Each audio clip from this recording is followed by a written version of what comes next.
Сайн бацгаана уу? Та бүхэн засвар хэрхэн бүртгэх вэ? Видео хичээлийг танилцуулж байна. Засварын захиалга гэсэн дээр дарлаа. Өнөөдрийн буюу 7-ны бүртгэсэн бүх засварын мэдээллийг харуулж байна. За засвар бүртгэх товчон дээр даръя. За засвар хэлэх машиныхаа усын дугаарыг оруулъя. За энэ автоврын үндэсний төвөөс мэдээллийг давталтан харуулж байгаа. Мөн энэ машины мэдээллийг өмнө нь манай системийг ашигладаг өөр газар таталт хийчихсэн учраас ингээд автоматар бүглэж харуулж байна. За мэдээлэл татах гэдэг товчон дээр мэдээллийн сан олцсонгүй гэх мэт одоо санамжчиг харуулах юм бол мэдээллийг татдаг байгаа. За хэлэх засвараа сонгоё. За механикаа сонгож байна. Засвар нэмэх товчон дээр дараад нэг цонхон дээр бусад засваруудыг нэг дор бүртгэх боломжтой байдаг. Засвар гэсэн энэ сонголт маань бусад бүх дэд засваруудыг бол багтааж харуулнаа. За эндээс босоод тэнцвэрлэгч солих гэдэг ажлыг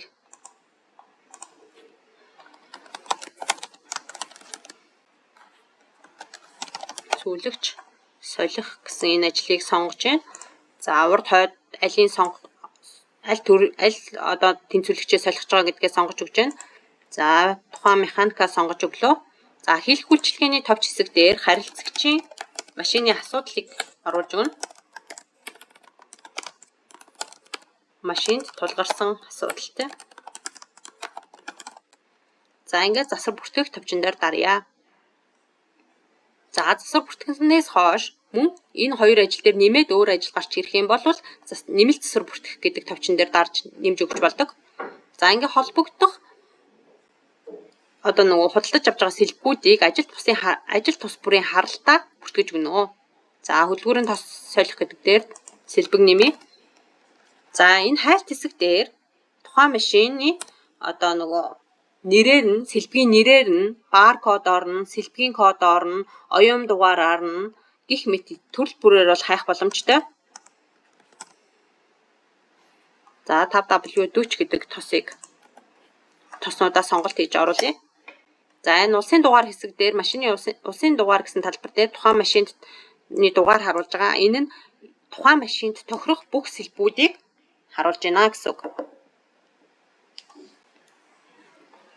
За энэ тосноос нэмлээ. За шүүр. Тосны шүүр ч юм уу те. Шүүр сонгож оруулъя.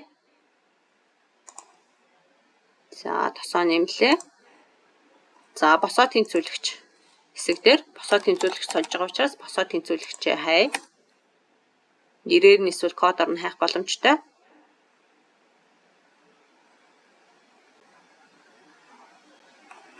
За мөн ялгаагүй ингээд бас хайж болдог. Сэлбэгийн кодоор нь.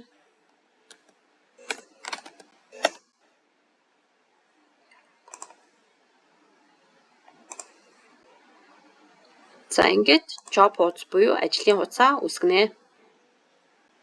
За засварын дэлгэрэнгүй цонх маань харуулж байна. За хийх ажлууд хэсэг дээр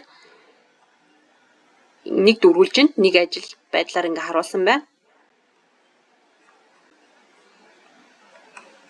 За бүх засвар эхлүүлэх гэсэн юм товч бол харагдаж байна. Энэ хоёр маань бол агуулгын хувьд бол ижилхэн адилхан засварыг эхлүүлж байгаа. Энэ нь болохоор бүх засварыг нэгэн зэрэг эхлүүлнэ. Энэ нь болохоор засвар тус бүрчлэн эхлүүлнэ. За ихэвчлэн бүх засвар эхлүүлэх гэдгээр нь явуул зүгээр байдаг. За ингээд засвар эхэлсэн цагийг харуулсан байна. За километрийн заалтыг оруулнаа. За хэрвээ километрийн заалтыг авч чадаагүй бол 1 гэсэн тоог оруулаад хадгалаад байгаарай. Хөдөлгүүрийн тос солих гэх мэт ажлууд дээр бол заавал зайлшгүй километрийн заалтыг бол бодитоор нь авч оруулах хэрэгтэй. За ингээд бүх засвар дуусгах. Засвар дуусгахын өмнө заавал километрийн заалтыг оруулсан байхыг шаарддаг. За засвар дуусны дараа төлбөр төлөх боломжтой. За төлбөр төлөхөөс өмнө тухайн одоо засвар болон сэлбэгийг нөөцөө дүнгээр борлуулах юм уу, нөөцгүй дүнгээр борлуулах юм уу гэдгээ сонгож өгнө. За ингээд нөөцгүй дүнгээр борлуулалтыг гэж байна. Төлбөр төлөх гээд. За хөнгөлөлт төлбөр төлөхөөс өмнө хөнгөлтийг сонгох боломжтой байдаг. За энэ хөнгөлтийг дараагийн хөнгөлт хэсэг дээр нь оруулж өгье. За ингээд төлбөрийг бэлэн мөнгөөр болон дансаар хуваан төлөх боломжийг олгож байгаа. За бэлэн мөнгөөр 40 мянган төгрөгийн